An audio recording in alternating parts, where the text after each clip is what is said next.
Hello, everyone. Welcome to the Father Son Packers podcast, your brand new source for Packers news, notes, and analysis. We are here on Sunday night following a Packers 28-19 win over the Chicago Bears. Always nice to beat the Bears, and I am here, as always, with my co-host, my dad, Matt. Dad, how are you doing? I'm doing good. I had to struggle to follow the game because I couldn't get the video to play, so I was like sitting on my computer watching each new play get popped up on text. Come across the ticker, Exactly. It's like I needed a little piece of paper to read. So coming down to the ticker tape machine. And so that's almost how old school it was. And then I was able to watch the game later on NFL whatever zone. Game Pass, whatever the Game Pass zone, whatever the heck they call it now. Exactly. But anyway, the Packers win. So it was relaxing by the time I actually got to watch the video. Exactly. Because I knew the Packers had pulled it out. And the Packers did pull it out. They won 28-19, and in the process became the NFL's all-time winningest franchise, passing the Bears. So head-to-head, whoever won this game coming out of it was going to have the most wins all-time in the NFL, and it's the Green Bay Packers. I couldn't imagine a record more fitting for the 13-time champion Green Bay Packers. Right. Yeah, I saw somebody tweet that they have the most championships, the most wins, and the most MVP awards all-time. I believe it. Forget who tweeted this. But beyond that... Unfortunately. Sorry I didn't credit you, mystery tweeter. Yes, exactly. Beyond that, this also moves Matt LaFleur to 8-0 all-time versus the Bears. Undefeated, never lost, as LeVar Ball once said. And with this win, a little bit of glimmer of hope for people with some thoughts still somehow on the playoffs this year. The Athletic, per Matt Schneidman on Twitter, has moved the Packers from a 6% chance of making the playoffs up to an 11% chance of making the playoffs. They are very optimistic over there. Right. I mean, everybody else had them like 2%. I don't know exactly what kind of math the Athletic is using that they had 6% for the Packers before this game. And then ESPN Stats and Info per Rob Domofsky on Twitter now has the Packers at a 4.8% chance. So, not zero. That's about all you can say there. Small chance of not still making yet. the playoffs. Not quite dead yet, in fact. But Dad, should we move on to our gut reactions? What was your gut reaction for this game? So my gut check was, watching this game, I'm like, the first half, I'm like, what are you doing? You can't do anything right. They were terrible, and you're like, you're going to lose to the Bears. They were on autopilot, but it was the Tesla autopilot that drives you left into drives you right to a tree or a lake or a pedestrian. Exactly, it was not good autopilot. But then in the second half, it's like they finally realized, holy crap, we're playing like the Bears. We're gonna lose to the Bears. We're gonna lose the Bears because we play like the Bears. We gotta get it together, and they did. They did. They got it together. They had a pretty tight second half, actually. Yeah, and I thought the first half they just looked kind of disinterested in playing the sport of football. Like, they just did not look like they were having a good time. They did not look happy to be there. I mean, it is what it is. But in the second half, I think they were like, all right, guys, let's play with some pride. And I think they came out with a much better plan and like a lot better just energy in the second half, I think, is my big gut check. And, my other gut check is always nice to beat the Bears. It'll always be nice to beat the Bears. I love beating the Bears. It's very fun. They haven't gotten a win against us in over 4 years now. Yep, 4 years now, which, you love to see it. Beyond that, let's kind of get into the nitty-gritty of this game, starting with the injury update, unfortunately. Aaron Jones was banged up for a lot of this game. He spent a lot of the time on the sideline in the early parts of this game. The sideline reporter, I forget which one it was, apologies, said that there was no injury. They were just kind of switching Dillon and him in and out. But then later when Dillon, who also got a little bit dinged up in this game but did come back in, had to go out for a bit, they brought Patrick Taylor on instead of Jones. So really makes you think Jones was dealing with something. And then later in the game, he came back in and got hurt on a sideline tackle again. So that wasn't ideal. Yeah, his feet got caught under him as he got pulled down on the sideline. And that was, I think, the end of his day.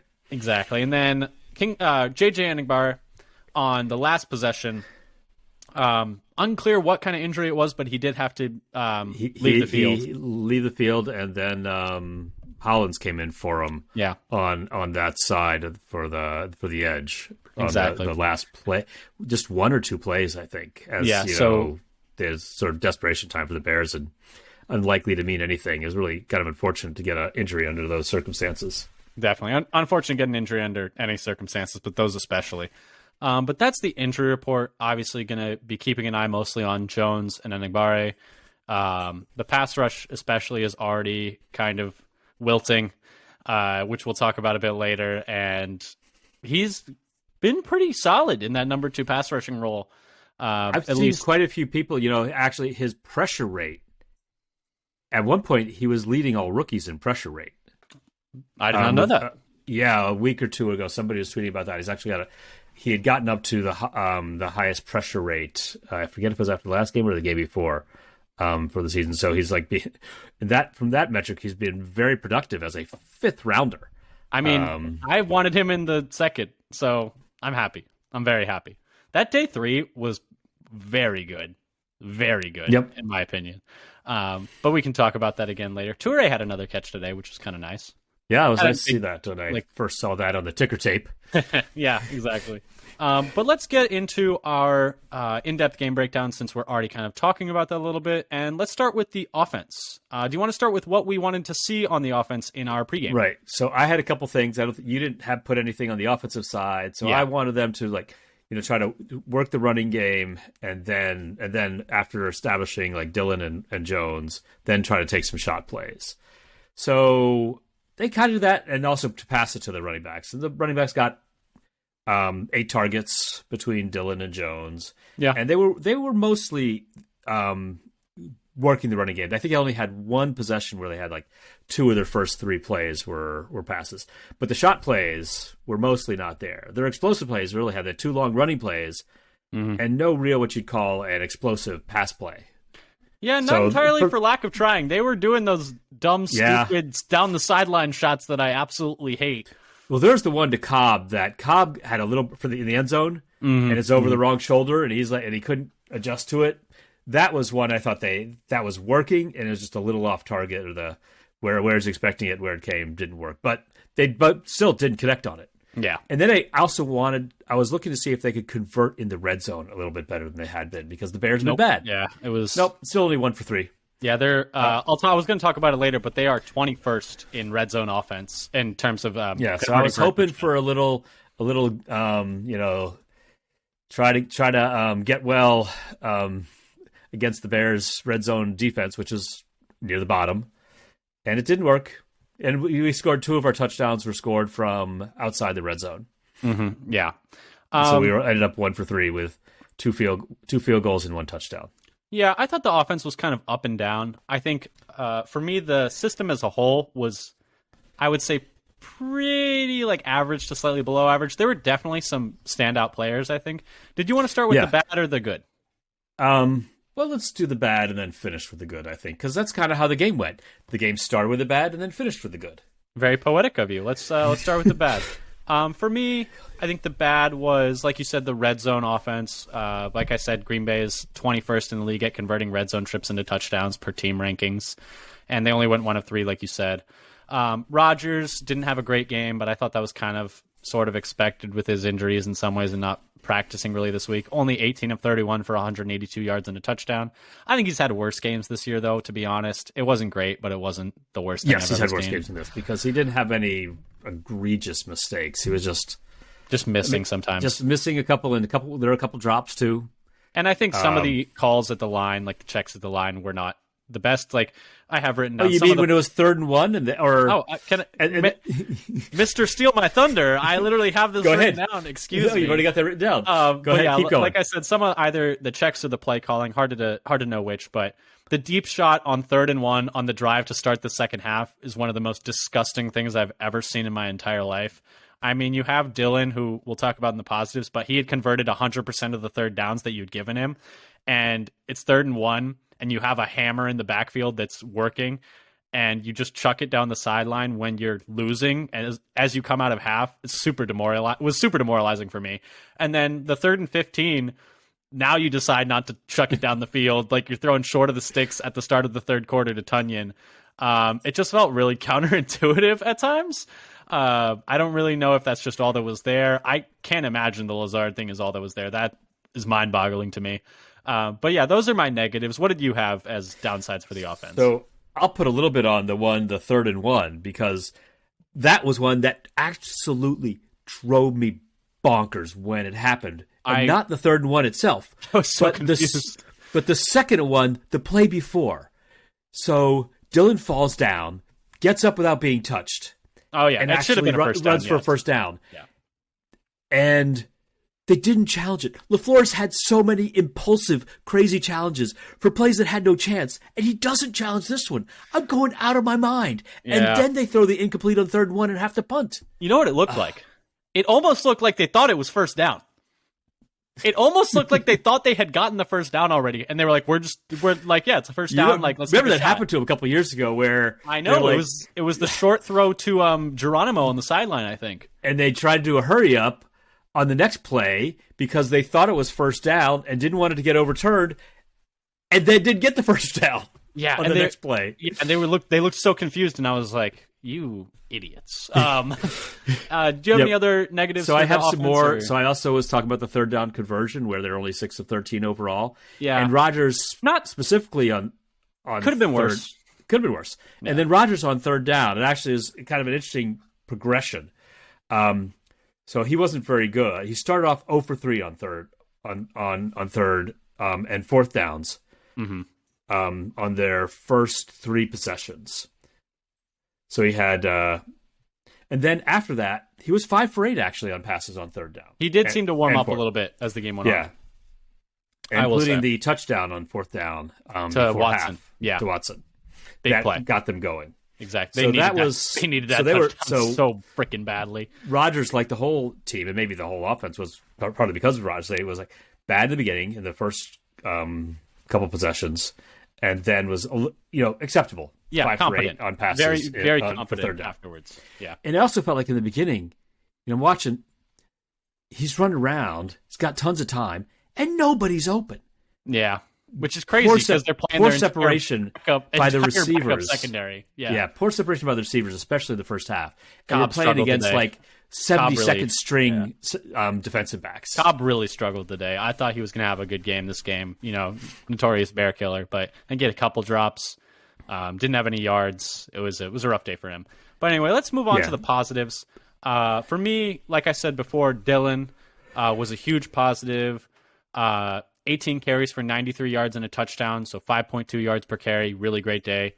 3 catches on 3 targets for 26 yards.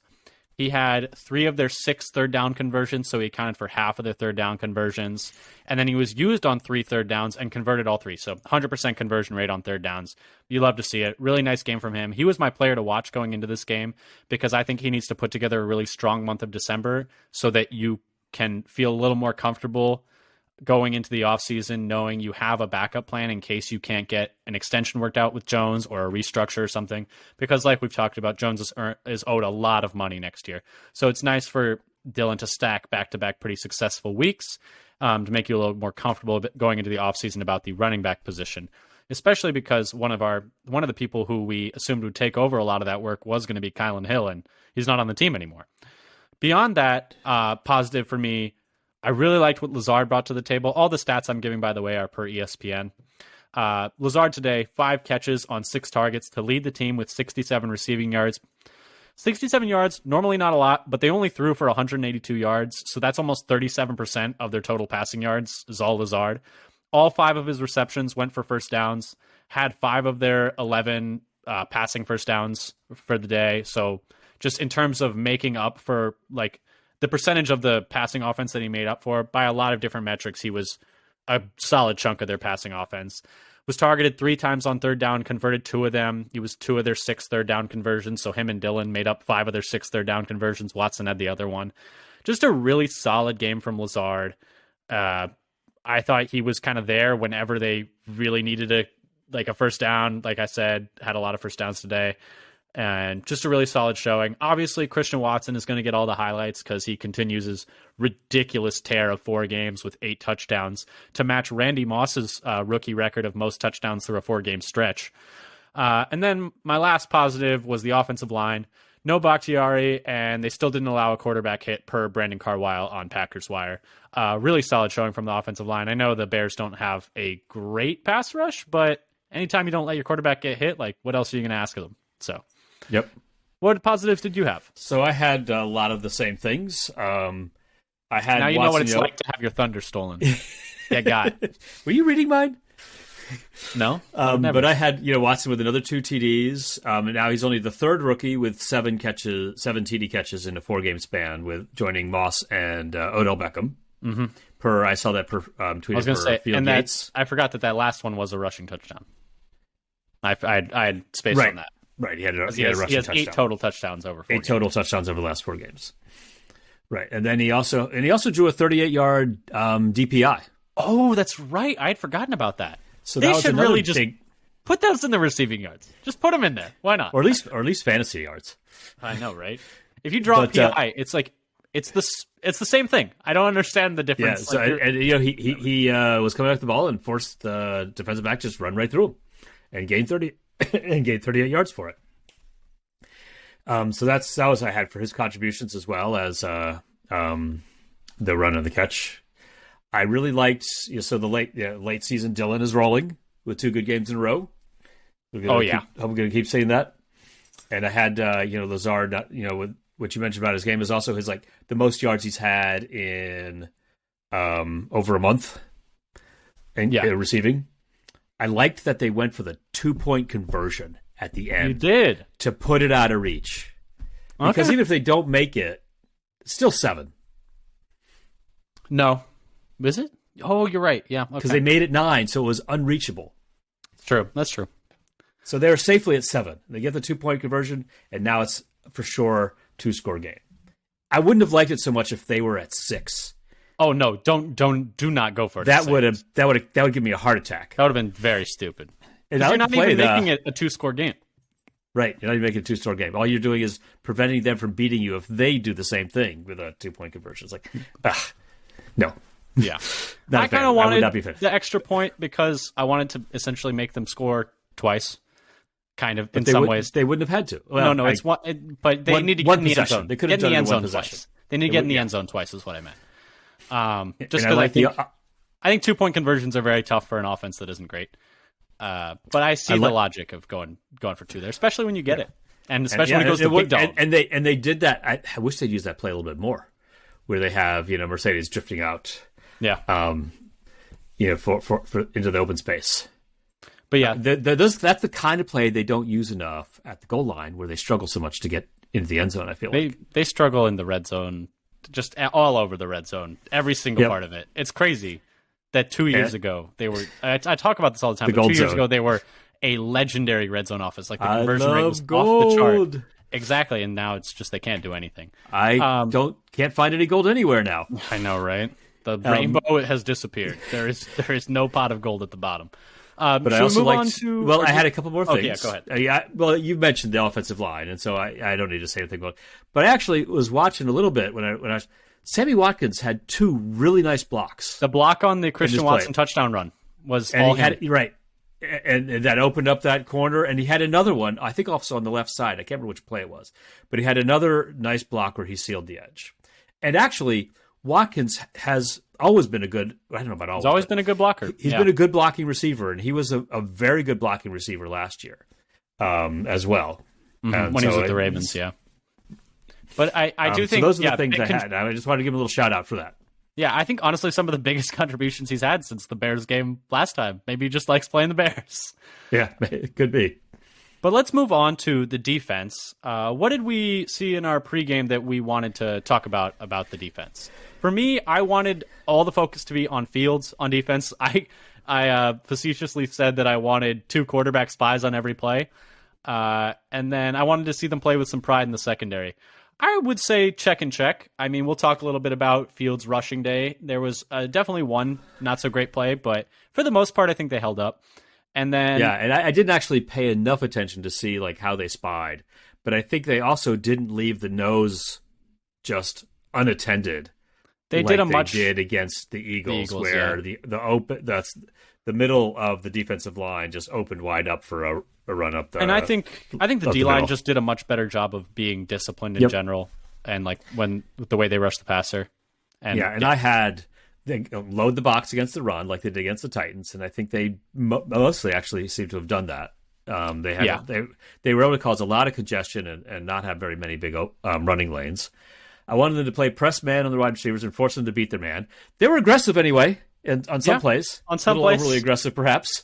Yep. On some plays. And then spy on field. So those are the things that I was looking for. And some of the things they did, some of the things they tried to do, some of the things they had some success with.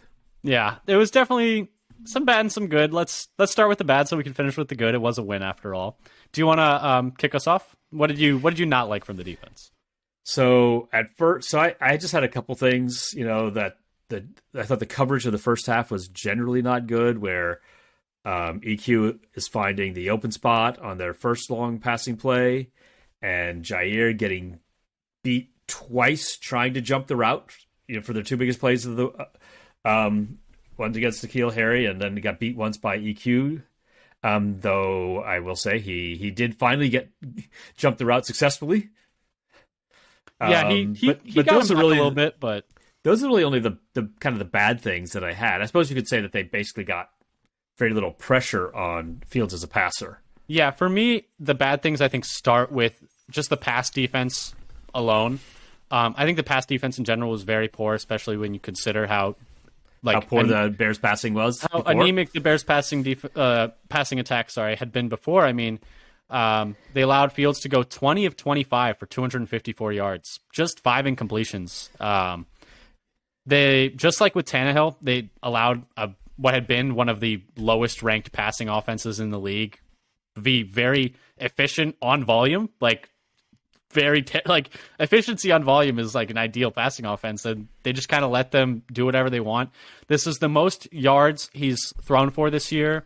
Just the second time throwing over 200 yards on the year. Best completion percentage he's had this year. They kind of saved it with those 2 picks. They saved their passing day on defense, but it's really tough because I also want to talk a little bit about the pass rush, because I think this really played a big part in this. Because, yeah, you see those 2 picks, you see that Fields didn't throw for any touchdowns, and you're like, oh, really nice day from the passing defense, but you got to control for quality of opponent, and they had not thrown the ball well all year. Like we already said, they're missing their number 1 wide receiver. They don't have a very good O-line. They hadn't thrown the ball well all year, and you let them throw for 250 on you. And for the pass rush, you get 0 sacks on a quarterback who, per Pro Football Reference, hadn't had a single game without taking a sack yet this year. He'd been getting sacked like 3.6 times per game. You got no sacks. He leads the league in sacks taken and leads the league in sack rate when it wasn't close. We talked about this in the pregame. He has the highest sack rate, which is like percentage of dropbacks that end in a sack, and second highest is as close to 32nd as it is to him. And you didn't get any sacks on the day, and you didn't really get much pressure either. No, that's the other thing. I was trying to look to see what the numbers were on pressures or hits, because it didn't like there was almost none of those either, which is why I think he ended up with such a high completion percentage. Yeah, I mean, 20 of 25 is pretty absurd. I didn't realize, before we were talking about just how high it was that he only had 5 incompletions. Yeah, thank goodness for the 2 So he picks. only had 3 balls that hit the ground then. Exactly, yeah. 2 picks, 3 incompletions, and 20 completions. Yeah, he had a very efficient day throwing the ball, and I think it was because they couldn't get any pressure. And then Jair, I think, really up and down. He had that pick. He had a couple tackles for loss. But he was the nearest defender on their 2 massive completions. Like you said, Equinemius St. Brown for 56 yards and N'Keal Harry for 49 yards. That's 45% of their passing yards right there in 2 plays on Jair. They threw for 250 yards, and that's 105 right there. I mean, really rough day for him, I would say. I think when you are the top paid corner in the league, you expect more than just kind of up and down flash plays. You expect some more shutdown than that. And so I have him as a negative in this game. Just kind of part of being a negative on the pass defense overall. They made some plays. I would say they did enough, but you just kind of expect more, or you would have expected more going into the season. I suppose it's hard to expect a whole lot when the defense has really been up and down all year. And then I thought the tackling was kind of iffy all game. I thought it was a vast improvement over. It could not have. That is saying the least. Like, and actually, I've been worse. I think the second week. half tackling, and maybe I need to watch it again. I thought the second half tackling looked pretty good. The first half, rallied to the ball. Yeah, the first half was especially bad, where they had a lot of people coming to the ball for tackling. Yeah. Well, since we're talking about positives, do you want to touch on the positives for that? For me, they didn't let Fields' legs kill them, I think, is the biggest positive. He had that 155-yard touchdown run in the first half where it seemed like everyone in the middle of the field just forgot how fast he was because they kind of like took a bad angle. Everyone just got their. But also they lost destroyed. they lost the edge a little bit. Where I think is it Keyshawn? I think Enigbari goes in hard to the middle after I think Montgomery must think Montgomery's got the ball, and then Fields goes around behind him, and then Keyshawn Nixon misses him. Well, if I remember correctly, and then Fields just bursts up the middle and is gone. If I remember correctly, Fields stumbles and still like re-picks up all of his speed, and Campbell's kind of engaged and then disengages and is like looking to close the gap, and then he's gone. But besides that, he only had 5 carries for 16 yards, and you were telling me as we were prepping for recording, he only had add one. A little bit to that. Ahead. I looked through. So to add on to the running part, I was looking through their drives. And after those, after that long run, and most of those yards were early, he only had like 1 yard rushing after the first 2 possessions. Yeah, I mean, for the most part, they shut him down outside of that one big explosive play. Beyond that, forced 3 turnovers, always good when you win the turnover battle. Campbell, I thought, made a noticeable difference several times throughout this game. Per ESPN, he led the team in tackles, which is really nice. And then Kenny had a couple nice plays for the first time in a while, which was nice to see. I think it's something we talked about a bit earlier. And just, I thought the interior D-line in particular got first contact a little bit better than they had all year. Slayton made a nice play behind the line. Kenny had a couple adder behind the line. Dean, I didn't really notice Dean that much in this game. I didn't really notice Wyatt that much in this game. He made a nice play, I noticed, on the offense's left side after Preston held the edge, and then Lowry and Jair rallied to make the tackle for no gain, I think it was Montgomery. Now that I think about it, you know what play Dean did make? Blocked the field goal. I couldn't see from the replay I had who actually got their hand on it. I'm pretty sure it was Dean. Yeah, I'm 99% because the announcers are like, it looks like Slayton and Kenny Clark combined on that, and I'm looking. That does not look definitely right. only one hand hitting it, at least to that, and then I did get another view of it to see who actually put their hand on it. Did you see who was officially credited with it? I'm pretty sure it was Dean Lowry. If I could just double check really quick. Box score.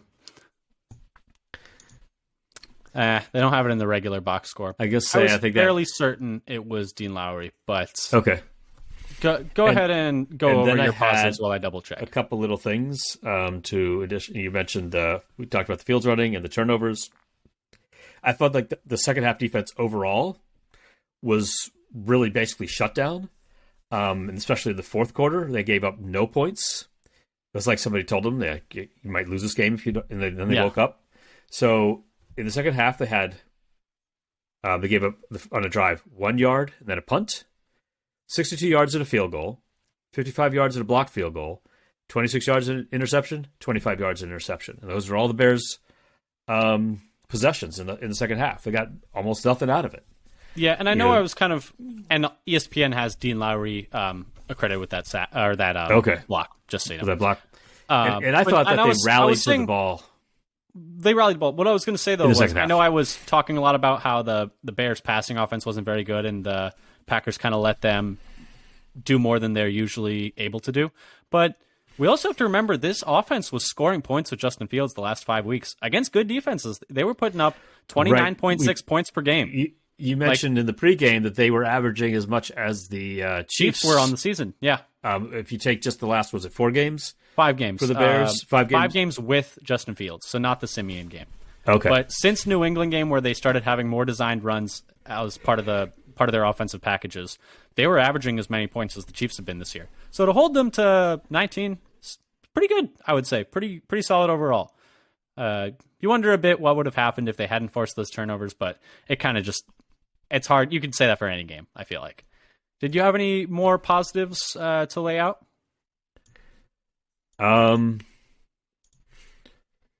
Let's see. That was the thing. It was nice to see Patrick Taylor get a carry. Yep. Get some positive yardage. Back on offense, yes. And what was the other thing I had? That was back on offense. So, I mean, we can talk a little bit about Christian Watson because we haven't talked about it much at all.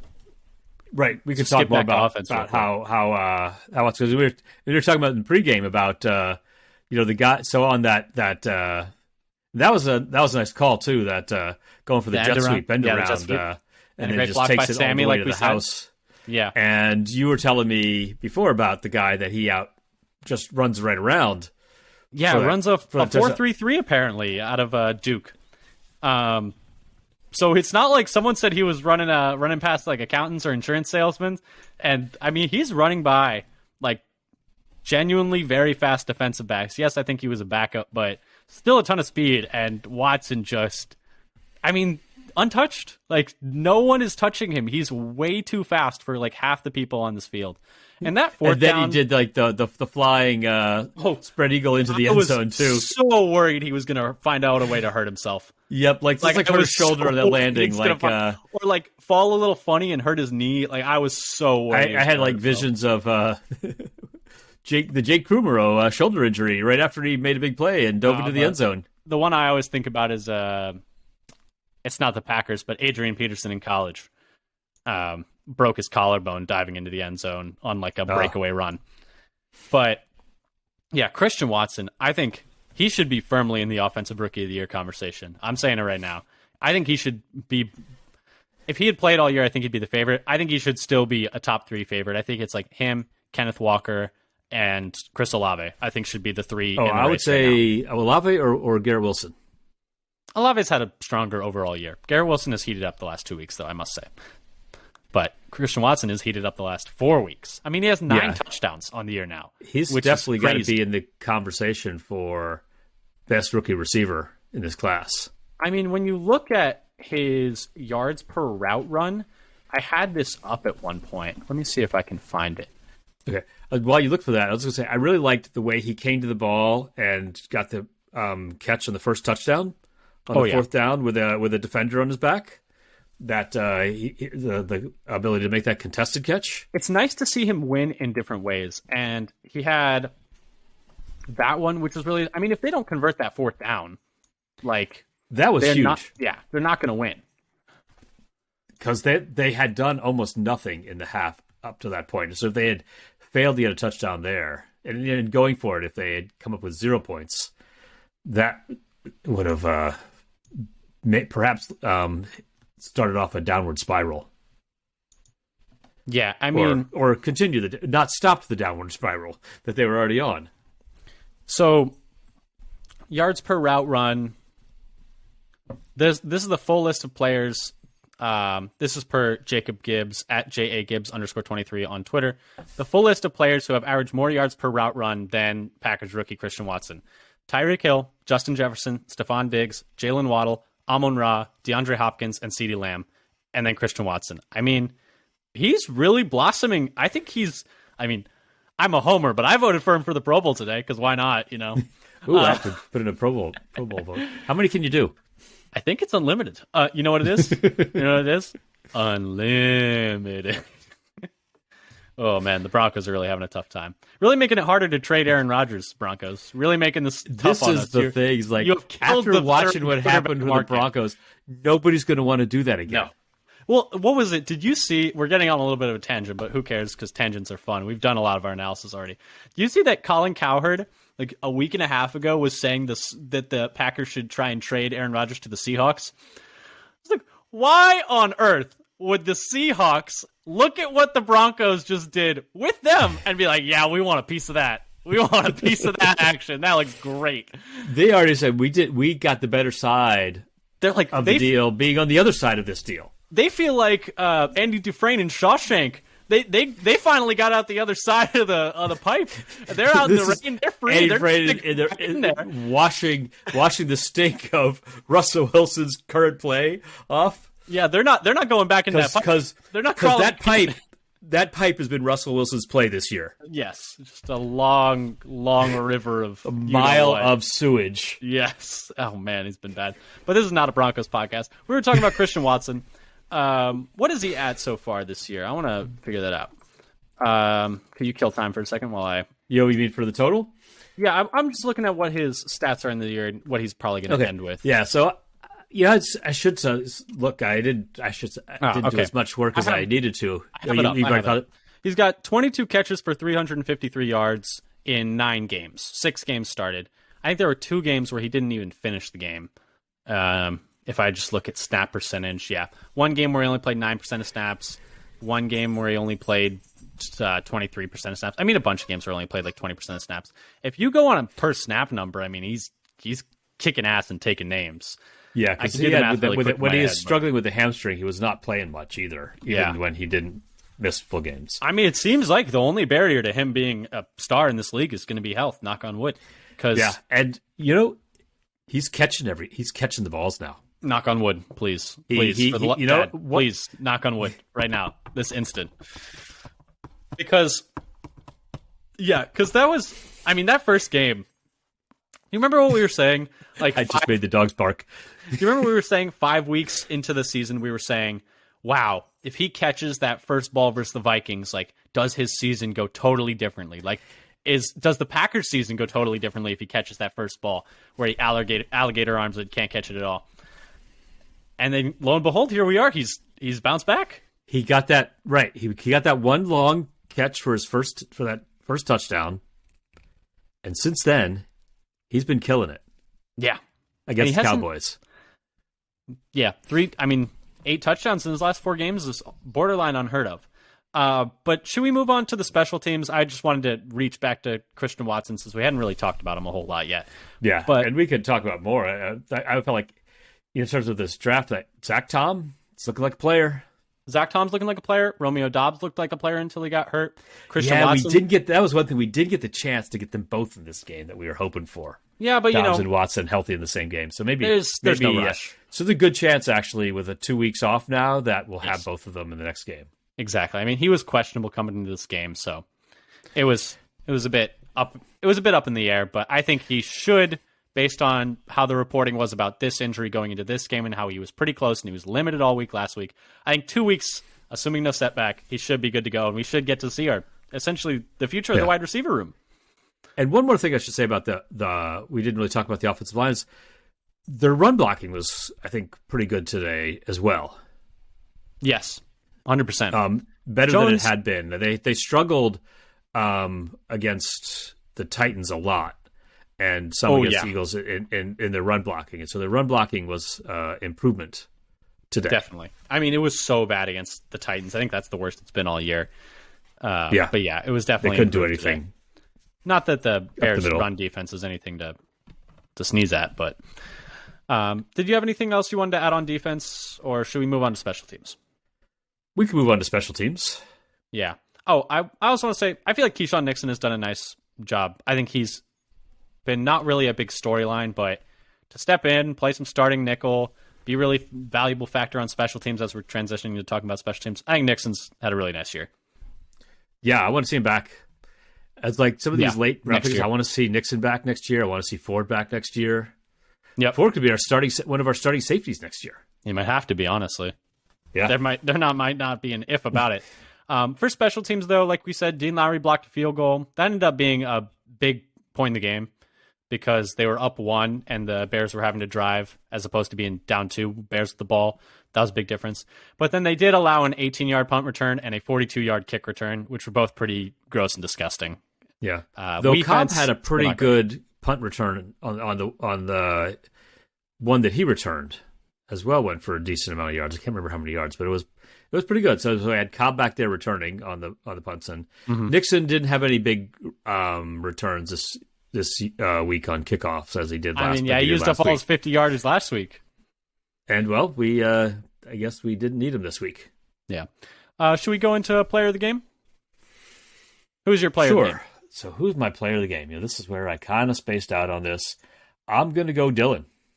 I think it's very fair. Very reasonable. I mean, he was really... He brought a lot of consistency to the offense. The offense needed him for them to have, like, he was the turning consistent plays chain moving. And hitting the holes and making... and getting yards. And I think that's his longest touchdown. Was that his longest touchdown run of the year, the 21-yarder? He had like a 20-yarder last week against the Eagles. I can't remember if he has it was exactly 20 on the dot. Yeah. But it was nice to see. It was that one, that last was like, he's going on. I was like, oh, wait, he's still going. He's going to go all the way. Yeah. I was like, oh, He's gonna squeak in there. Because he kind of ducked under the guy at the goal line and kind of just extended behind him. Because when he first was getting around that edge, I wasn't expecting to make it all the way to the end zone. Yeah. For me, my player of the game was Christian Watson. 2 touchdowns again. That 4th down especially was the biggest play of the game. And then the end around to ice it. I mean, he's a star. Like he's a star player in this league. He's almost a star player in this league already, I would say.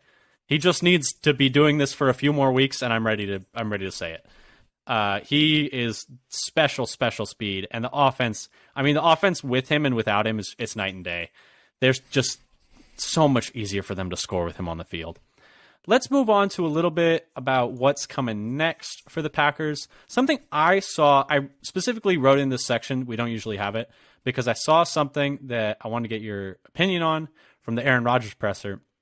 Okay, I'm going to be winging this one. So yeah, that's why we're going off the cuff, listeners. The cuff. They were asking him how he felt about returning next year because of the play of Christian, like specifically how the play of Christian Watson affected his decision for next year whether or not to return. And he essentially said, yeah, it's crazy. Like Christian Watson, like he's playing so much better than he did earlier in the year. Obviously, all this stuff factors into it, et cetera, et cetera. And then he said, but it's gonna have to be a mutual thing, which I thought was really interesting because it seems like he is thinking there's a non-zero chance the Packers will like not want him back next year. Was how I read that situation. And I think Matt Schneidman on Twitter of The Athletic also read it that way, which I thought was interesting. And I wondered if you had any thoughts on it. I hadn't heard that because I've been expecting him back next year for a while with the way the contract is structured. And the other reason I don't think he's not going to retire this year. Played bad. Because Tom Brady's going to retire this year. Oh, that's a good point. That's a very good point. He is not sharing that stage. He's going to want to be second fiddle at the Hall of Fame induction stage. How's that for a take? I actually 100% agree with you. I hadn't even thought about that. Are we sure Tom Brady retires, though? I guess we're not sure, but he has not been that good this year. He's been worse than Rodgers. I hate to say it, but I don't think either of them are going to want to go out like this. This is true. It could be that this with the way they played that neither one's good. But I do not expect Rodgers to retire. Now, can they move on from him and get a trade for him that he'd have to like sign off on? Yeah, I don't know. I don't think he retire. He certainly doesn't retire if Brady retires because he's not sharing that Hall of Fame stage. Right. Yeah. When Brady first retired, before he unretired, I was thinking this was going to be Rodgers' last year. Yeah, I think it will be dependent on what Brady ends up doing. I think that's a good call. I just thought it was interesting that he even thinks that that's on the table. That the Packers are thinking that way. Yeah, and he would know. I mean, because he's talked about, and made some noises that it's reasonable for the Packers to want to get to know what they've got in Love. That seems okay. It's like making it sound like, yeah, I'll go along with that idea if we're otherwise knocked out, and I don't feel like we have anything left to compete for this year because we're eliminated. I don't think they can be eliminated anymore. I was looking at the standings during the bye week. I thought it was a good chance that would happen. But looking at the standings, I don't think they can actually be mathematically eliminated. So I expect him to play again after the bye against the Rams, who are straight up terrible. Yeah, and some news, since we're already talking about what's next. The Rams have put Matthew Stafford on IR, so he is not going to play. It's going to be John Walford. Although I will say, with Walford at the helm, they played the Seahawks kind of close. It was a game. It was more of a game than I thought it was going to be. How's that a statement? It was a game. It was more of a game than I thought it was going to be. It was honestly more of a game than I think it would have been with Stafford. I hate to say it, but the offense looked not nearly as bad as it had. They did still lose to the Seahawks, though. But that's what's coming up down the pipe. It's not like the Seahawks are a powerhouse. So, yeah, they had a winning record at 6-5 going into this game. Yeah. But yet the Rams are so bad that most people thought they didn't have a chance in this game. Yeah. The Packers will be going on bye, and we will be bringing you, instead of on our usual pregame and postgame for this week, we're going to probably take this bye week to do a little bit of looking forward to the draft, towards what the Packers' positional needs are, what we think some strategy items should be going into the draft. We're both big, huge fans of the NFL draft, and we follow it every year. It's my favorite day of the NFL calendar. How many different mock drafts I did last year? Over at least 3 and probably 4 or even 5 different sites. Yeah. Just to get the different mock draft machine. The simulators work differently. It's nice to get a tryout. Right. They have different rankings for the players, so you'll see how it goes. And I always end up with a couple of draft crushes, and sometimes the player ends up on the Packers, like Zach Tom. I picked him a bunch of times. A couple of years ago, I was picking Slayton. I also picked Aguara and Dillon in that draft, except I picked them both 2 rounds later. The Packers ended up picking them. Yeah, it's always important to talk about the hits and ignore the misses. It's my number one rule of draft crushes. And there are always a bazillion players that I draft over and over again that never get picked. I definitely wasn't low on Jair Alexander and very high on Josh Jackson. I wasn't super high on Kevin King and really wanted them to draft Kevin King. I would never do that ever. But anyways, so we're going to probably do that, bringing you that during this bye week as opposed to our usual pregame, postgame. In addition to the draft, it's going to be a roster shakeup offseason. Oh, yeah. Salary cap and the number of players who are going to be free agents. It's about that time of the year to fire up over the cap. It's about that time of year. Oh, you mean I did it too early by doing it already? I suppose. I didn't say it wasn't already, but yes. But anyway, thank you so much for coming and listening. Once again, Packers, winningest franchise in NFL history. You heard it here first. But thanks so much for listening. If you enjoyed what you heard, please come check us out on Twitter at FatherSonPacker. We tweet when we have new Packers injury news, any other Packers-related news. We tweet articles that we find interesting, videos we find interesting. And we just kind of keep you up to date with any kind of news and Packers notes. We'd really appreciate the follow. Once again, that's at FatherSonPacker on Twitter. And if you really like what you hear, come give us a subscription on YouTube, Father Son Packers Podcast. It would really help our numbers, and we'd really appreciate it. You can catch all of our podcasts there. They are posted there, as well as Spotify, Apple Podcasts, Amazon Podcasts, Google Podcasts. Anywhere you can find podcasts, you can find us. But anyway, thanks again so much for listening. Packers beat the Bears. Heck yeah. Go Pack, go. Go Pack, go.